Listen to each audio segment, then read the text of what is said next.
அனைவருக்கும் வணக்கங்க. நம்ம இன்னைக்கு இந்த வீடியோ பதிவுகளில் என்ன பார்க்க போகிறோம் அப்படின்னு பார்த்தீங்கன்னா, பிறந்திருக்கின்ற இந்த தை மாதம் சிம்ம ராசி நேயர்களுக்கு எப்படிப்பட்ட நற்பலன்களை அளிக்கப் போகுது அப்படிங்கிறத பற்றி தான் இந்த வீடியோ பதிவுகளை நான் உங்ககிட்ட சொல்ல போகிறேன். அதுக்கு முன்னாடி நம்ம சேனலை இப்போ தான் நீங்கள் ஃபஸ்ட் டைம் பார்க்குறீங்கன்னா சேனலை சப்ஸ்கிரைப் பண்ணிவிட்டு அப்படியே பக்கத்தில் இருக்க பெல் ஐக்கானையும் கிளிக் பண்ணிக்கோங்க. வீடியோவை ஸ்கிப் பண்ணாமல் முழுசாக பாருங்கள். அப்போ தான் நான் சொல்ல வர பயனுள்ள கருத்துக்கள் உங்களுக்கு புரியுங்க. இப்போ வாங்க வீடியோக்குள்ளே போகலாம். தை பிறந்தால் வழி பிறக்கும் என்பது நம்மளுடைய எல்லாரோட நம்பிக்கையும் அதாங்க. மகர மாதம் என்று அழைக்கப்படும் தை மாதத்தில் தாங்க சிம்ம ராசிக்காரர்களுக்கு கிடைக்கும் பலன்கள், பரிகாரங்கள், வழிபட வேண்டிய தெய்வங்கள் என்னென்ன அப்படிங்கிறத பற்றியெல்லாம் பார்க்கலாம். சூரியன் மகர ராசியில் வரக்கூடிய மாதமே தை மாதம் அப்படின்னு சொல்கிறாங்க. இதனால தாங்க தை மாதம் மகர மாதம் அப்படின்னு சொல்கிறாங்க. சூரியனுடைய தேர்பாதை தெற்கு திசையில் இருந்து வடக்கு திசைக்கு மாறுமாங்க. அப்படி மாறுற மாதமே நம்மளோட மகர மாதம்னு சொல்கிறாங்க. இதை தை மாதம் பார்த்திங்கன்னா ஒரு சிறப்பான மாதமாக இருக்குது.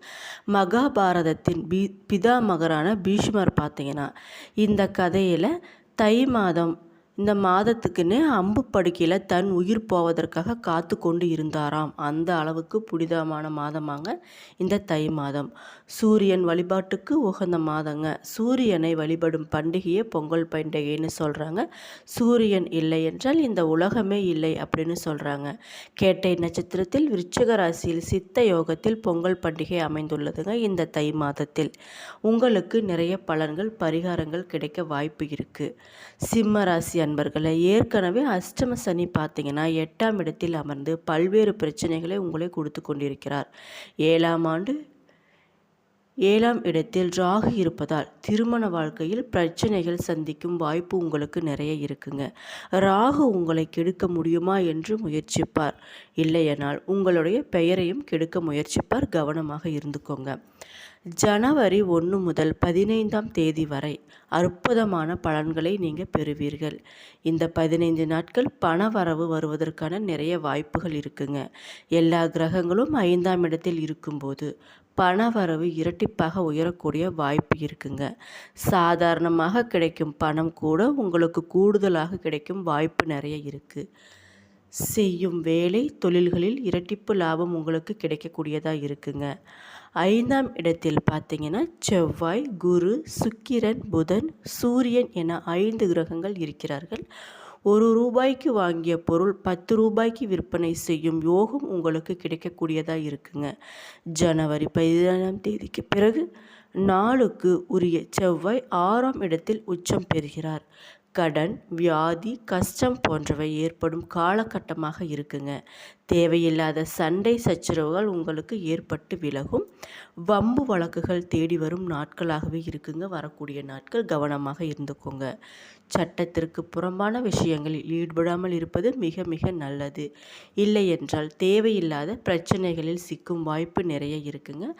சிறை செல்லக்கூடிய வாய்ப்புகள் நிறைய இருப்பதால் கவனமாக இருந்துக்கோங்க. அரசு சார்ந்த விஷயங்கள், வம்பு வழக்கு, கோர்ட்டு கேஸு, பஞ்சாயத்து, அடிதடி போன்றவை ஏற்பட வாய்ப்பு இருப்பதால் கவனமாக இருந்துக்கோங்க. மற்றவர்கள் உங்களுக்கு அறிவுரை சொல்லக்கூடிய சூழல், நீங்கள் மன்னிப்பு கேட்கும் சூழல் ஏற்படக்கூடியதாக இருக்குது. இருந்தாலும் பார்த்தீங்கன்னா முன்னேற்றம் நிறைந்த காலகட்டமாகவே வரக்கூடிய நாட்கள் இருக்குது.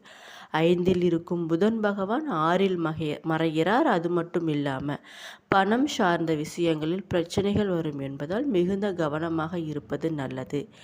7ஆம் இடத்து ராகு பார்த்தீங்கன்னா தேவையில்லாத பிரச்சனைகள் வருவதற்கு நிறைய வாய்ப்பு இருக்குங்க. வீட்டில் குடும்பத்துக்குள் பிரச்சனை வரும் சூழல் ஏற்படும். மனைவியிடம் கோபத்தை தவிர்ப்பது மிக மிக நல்லது. திருச்செந்தூர் முருகனை வழிபாடு செய்வது உங்களுக்கு நல்ல ஒரு ஏற்றத்தை தரக்கூடியதாக இருக்குங்க. இந்த தை மாத கிரக நிலைகளை ஆராய்ஞ்சு பார்க்கும்போது மாத தொடக்கத்தில் ஜென்மத்தில் கேது சஞ்சரிப்பதால் ஆன்மீக நாட்டம் உங்களுக்கு அதிகரிக்குங்க. 6ஆம் இடத்தில் சூரியன், செவ்வாய், சுக்கிரன், புதன் ஆகிய கிரகங்கள் இருப்பதால் எதிர்பார்ப்புகளுக்கு மத்தியில் வாழ்க்கை உங்களுக்கு அமையக்கூடியதாக இருக்குங்க. உறவினர் பகை உருவாகாமல் பார்த்து கொள்வது உங்கள் புத்திசாலித்தனமாக இருக்கும். வீடு, இடம் வாங்குவதன் மூலமாகவோ, மணவிழா, மணி விழா போன்றவை நடத்துவதன் மூலமாகவோ சுப விரயங்களை மேற்கொண்டால் வீண் விரயங்களில் இருந்து நீங்கள் தப்பிக்க முடியுங்க. சனியின் பார்வை இருப்பதால் ஆரோக்கியத்தில் தொல்லை நிறைய அதிகமாக இருக்கக்கூடியதாக இருக்குது. அது மட்டும் இல்லாமல் இந்த மாதம் முழுவதுமே வக்கிர நிலையில் இருக்கும் குரு பார்த்தீங்கன்னா உங்கள் ராசிக்கு 5, 8 ஆகிய இடங்களுக்கு அதிபதியாக குரு பகவான் இருக்கிறாருங்க. அவர் பார்த்தீங்கன்னா வக்ரம் பெற்றிருக்கும் இந்த நேரம் பிள்ளைகளால் பிரச்சனைகள் அதிகரிக்கக்கூடும். அது மட்டும் இல்லாமல் பூர்வீக சொத்து பிரச்சனைகள் மீண்டும் தலை தூக்கக்கூடியதாக இருக்குங்க. காரியத்திலும் தாமதம் ஏற்படும் என்பதால் கவனமாக இருந்துக்கோங்க. உறவினர்களுக்கு உதவி செய்ய போய் உபத்திரங்களில் முடியும் கவனமாக இருந்துக்கோங்க. பிள்ளைகளாலும் பிரச்சனைகள் அலைமோதக்கூடியதாக இருக்குது. பொது வாழ்வில் பார்த்தீங்கன்னா எதிர்பாராத மாற்றங்கள் மனச்சிக்கலில் உருவாக காரணமாக இருப்பதால் கவனமாக இருப்பது மிக மிக நல்லது. வியாபாரத்தில் நண்பர்களால் இழப்புகள் ஏற்பட வாய்ப்பு இருக்குங்க. குருவின் பார்வை பார்த்தீங்கன்னா உங்களுக்கு 3, 5, 7 ஆகிய இடங்களில் பதிவு இறக்கமாக இருக்குது. பஞ்சமஸ்தானம் குரு வீடுங்க. குரு வீட்டை குருவேர் பார்ப்பது யோகமாக தான் இருக்குது. பூர்வ புண்ணிய ஸ்தானத்தின் பயனாக கிடைக்க வேண்டிய பலன்கள் இப்பொழுது உங்களுக்கு கிடைக்கக்கூடியதாக இருக்குங்க. இருந்தாலும் மனக்கசப்பு தரும் தகவல்களும் நிறைய சேரக்கூடியதாக இருப்பதனால எந்த ஒரு விஷயத்திலும் கவனமாக இருந்துக்கோங்க.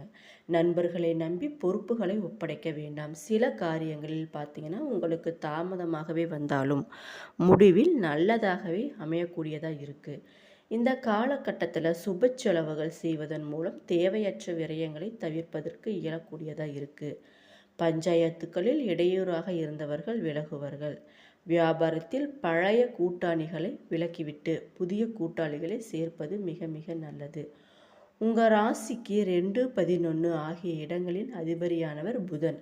அவர் பார்த்தீங்கன்னா ஸ்தப்தம ஸ்தானத்தில் சஞ்சரிக்கும் பொழுது வாழ்க்கை துணைக்கு வேலை இல்லையே என்ற கவலை அகலுங்க.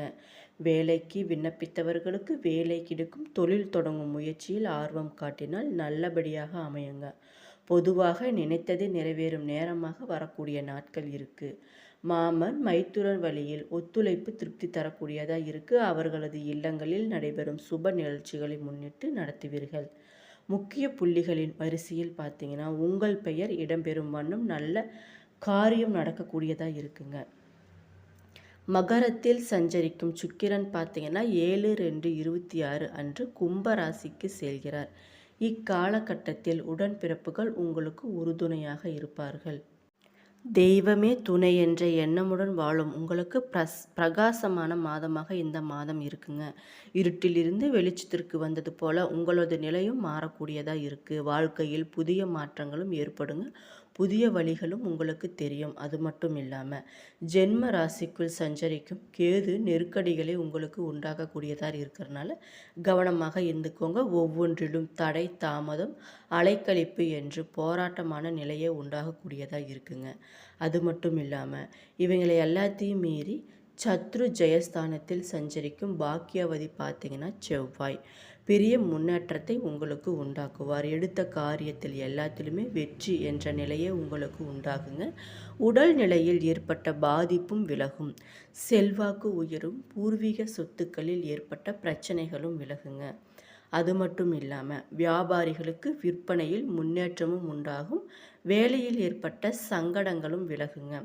துறை ரீதியாக வழக்குகள் உங்களுக்கு சாதகமாகும்.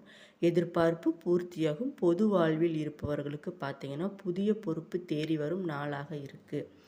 ஸ்தப்தம ஸ்தானத்தில் சஞ்சரிக்கும் சனியும் ராகுவும் கூட்டணி அமைத்து நெருக்கடி உண்டாக்கினால் புத்திசாலித்தனத்தால் வெற்றி பெற்று லாபம் காண்பீர்கள். லாபஸ்தானத்தில் பார்த்தீங்கன்னா வக்கிரம் அடைந்துள்ள குரு வியாபாரம் தொழிலில் உங்களுக்கு முன்னேற்றத்தை ஏற்படுத்துவார். அது மட்டும் இல்லாமல் பணியாளர்கள் பார்த்தீங்கன்னா உங்களுக்கு ஆதரவாக இருப்பார்கள். வெளிநாடுகளில் வேலை பார்ப்பவர்களுக்கு ஏற்பட்ட சங்கடம் அனைத்துமே விலகுங்க.